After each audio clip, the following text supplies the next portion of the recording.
Hi, I'm Jen from Sonai and welcome to our first video blog. Today I'm going to be talking about tax evasion, tax avoidance, tax planning and what the differences are.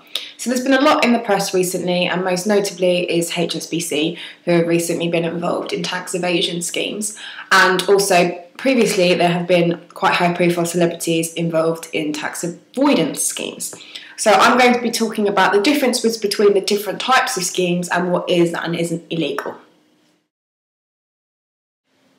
So tax evasion, what is it? It's pretty much what it says, it's evading tax. It can be defined as the illegal non-payment and underpayment of tax.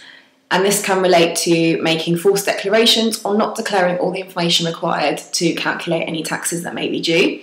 This could be through various ways: not declaring all of your income, hiding any assets that you may have, and also claiming expenses that you're not entitled to.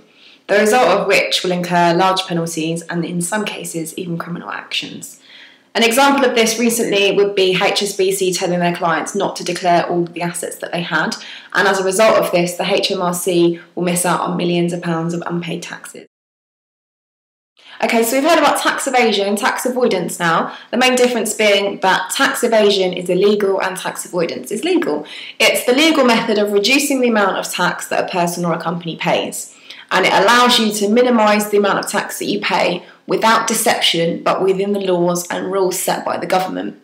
So tax avoidance has been highlighted in recent times due to the rise in unethical schemes that sail too close to the letter of the law and are not fit for the purpose set out by the government.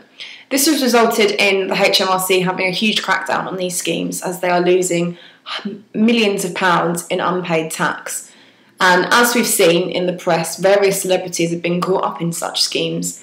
One in particular involved loopholes in legislation which allowed the creation of dummy companies, and people run some of their income through these companies. HMRC then required them to pay these backdated taxes, and the government is now changing the legislation to close these loopholes.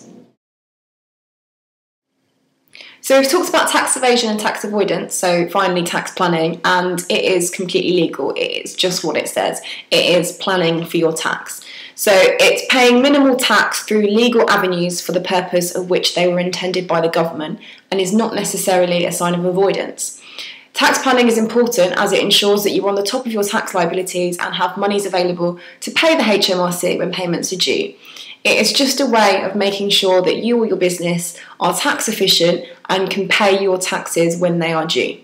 So tax planning makes sure that you are maximising all available allowances that you're entitled to under the tax legislation that was set by the government in the UK.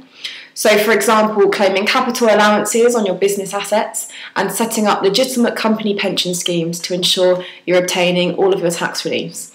The advantages of actually tax planning and making sure that your business is tax efficient is that when it comes to paying your tax, you have planned throughout the year so that you have the tax available to pay to the HMRC, so you will miss out on any fines or get into any trouble with the HMRC, and you will keep on their good side.